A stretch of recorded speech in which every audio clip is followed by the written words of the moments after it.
السلام عليكم ورحمة الله وبركاته، ازيك يا متابعيني؟ عاملين ايه؟ يا رب تكونوا بخير وفي احسن حال ان شاء الله. طبعا النهارده روتيننا عند الطير كده، بس ايه، احنا غيرنا المكان. طبعا ده احنا كده غيرنا المكان للطير خالص، احنا شلنا الوز من المكان اللي هو فيه وحطيت الفراخ هنا والروم والبطايات ايه مع بعضهم، يعني بدلنا الاماكن، شلنا الوز من هنا حطيناه هناك ايه مكان دور. هتقولي ليه انت عملتي كده؟ بصوا هنا المكان يعني يساع الكمية، يساع الحجم، لكن هناك الوز ليه بيستحمل درجة حرارة عالية، بيستحمل برد شوية، بيستحمل ايه. يعني ممكن انا كنت بسيبهم هنا بصراحة ما كانش ليه باب، المكان ده ما كانش ليه باب. فانا رحت غيرت الاماكن وحطيت الوز، بما انه طلع البيض اللي تحتيه كده، خلص دورة البيض الاولانية اللي تحتيه، فانا ايه نقلته. جبت الطير هنا، هتقولوا نقلتيه ازاي وقدرت ازاي على الكمية دي؟ بصوا يا جماعة، انا جوحتهم شوية وبعد كده حطيت لهم اكل ودخلوا كلهم المكان ده، والوز شلته وديته هناك. تمام كده. المكان ده ما كانش ليه باب، فانا اتصرفت استثنائي، يعني حطينا قماشه كده من فوق بحيث ان هي تسد المكان، عشان هنا برد قوي عن هناك. وجبنا بتاع الخشب دي اللي حاطينها في شكاير كده، اللي احنا كنا سادين بيها ايه عليهم في الناحيه التانية. جبناها كده وبحيث ان مفيش ولا فرخه ولا بطه ولا روميه ولا اي حاجه تطلع ايه بره من المكان ده. طبعا انا ابتديت اجيب لهم علف بياض عشان الرومي وعشان الفراخ. جبت يعني ربنا كرمنا كده وجبنا لهم علف بياض. وهنحط ايه، حطينا ايه للطير، وطبعا عملنا مكان كده للبيض فوق. بصوا، وفي مكان للبيض هنا ايه تحت، يعني اللي عايزه اللي هيبيض هنا يبيض، واللي بيض فوق ايه يبيض. طبعا الرومي هو اللي بيض فوق الاول. انا عملت المكان ده الرومي هو اللي بيض فوق الاول. تمام كده.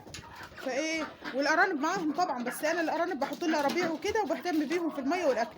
طبعا جبنا حاجه كده من عند البيطري، قال لنا املاح معدنيه واللي هي ايه تساعد على موضوع البيض. بصوا اسمه العلاج ده كده، هو ده العلاج اللي انا جبته لهم، ده فاتح جيد للشهيه، لحل لمشاكل الافتراس، محسن جدا لقشره البيض، وايه، والتحسين النمو اهو. يعني بصوا فوائده حاجات كتيره جدا، الاحتواء على املاح معدنيه، اهم حاجه عندي موضوع الاملاح المعدنيه ورفع المناعه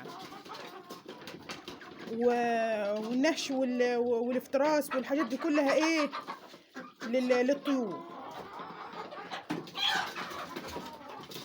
تمام كده. فاحنا جبنا العلاج ده، انا تاني مره دي اللي بديهم منه، بغير الميه نظيفه كده وببدا ايه اديهم. ادي الميه كده نظيفه، بصوا هي جالنا معلقه كده بس اهو كده. هنبدا قاعد نحط باقي العلف.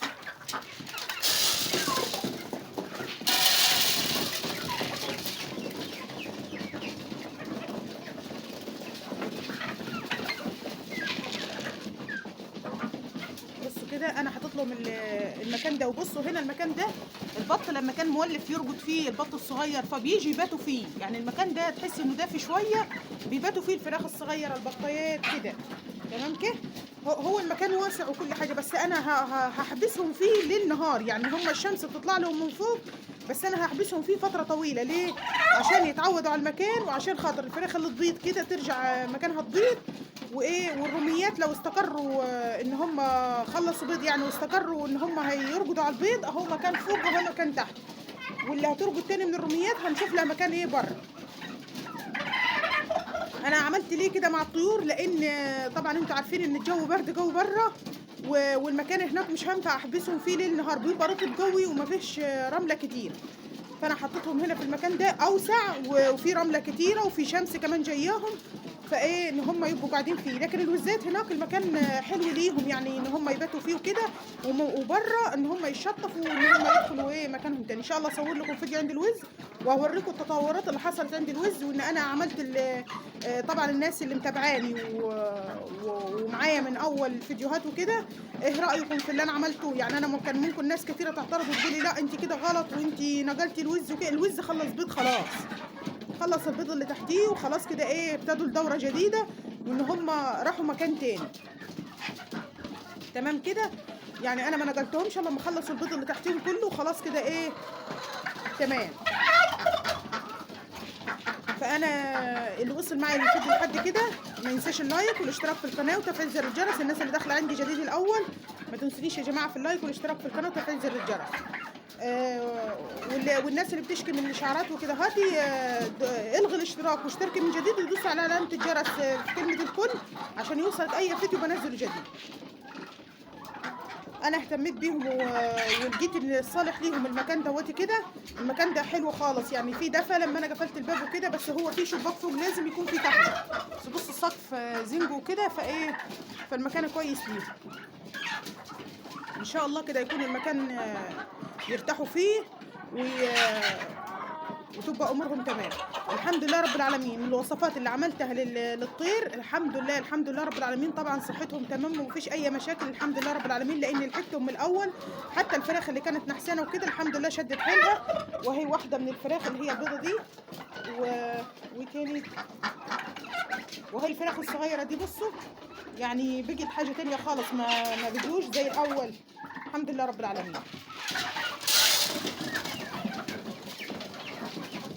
انت ليه جبتي علف بياض؟ ما لقيتش اكل تاني يعني، ما لقيتش نوع تاني علف. انا كنت هجيب علف تسمين وكده، بس انا مش عايزه اسمن الرومي النتي، وانا كنت عايزه اسمن البطايات، بس انا بسيبهم ياكلوا اكل البيت كده وتمام، وان شاء الله تكون امورهم ايه تمام.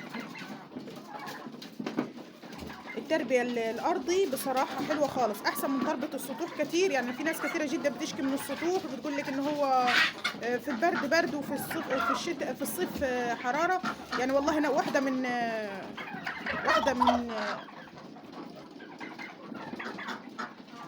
من اسيوط بتقول لي ان هي بتربي في السطوح وتربيه متعبه جدا. بصي يا حبيبتي هو لازم الطير يكون في رمله ينكش فيه، لكن منه للسطح على طول لا.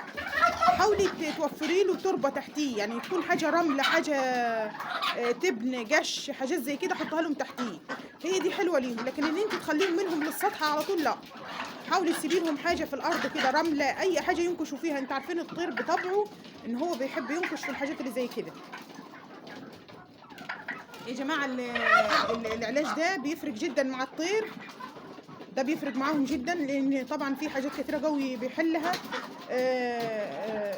الطيور اللي هي مش بتاكل هاتولها فتح شهيه اهو، ده فتح شهيه. والحل لمشكله الافتراس، الناس اللي بتقول عندي افتراس وعندها البط والفراخ، وفي ناس كمان بتشكي من الافتراس عند البط الفراخ قصدي، بيقطعوا ببعض على طول، ده بيبقى افتراس. هات لهم املاح معدنيه. انا حطيت المعلقه دي على جردل الميه، الجردل ده بيقعد معاهم معظم اليوم، يعني ممكن اغيره لهم دور تاني في العصر، بس ايه يعني بيشرب كل الطير منه تمام كده. ان شاء الله المكان ده يعمروه كده ويملوه بالخير ويكون تمام. انا قلت يعني خليت المكان ده كده بحيث ان لو بطه حبت تبيض اي حاجه حبت تبيض تاني اهو المكان كده جواهم ايه في العشه دي يبيضوا فيها البطايات اي حاجه كده ايه تمام. ان شاء الله كده ربنا يكرمنا فيهم، وادعوا لنا كده دعوه حلوه من القلب كده ان ربنا يكرمنا ويفرشها علينا كده هات من اوسع الابواب.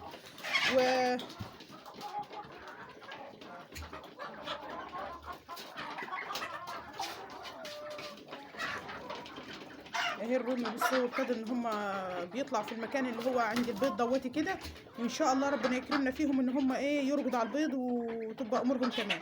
انا طبعا هجيب لهم البيض اللي عندي جوه وهحطه، هشوف ان كانوا هيرقدوا عليه تمام كده، وهجيب لهم حاجه تضلل عليه، لو ما رقدوش عليه هنشوف.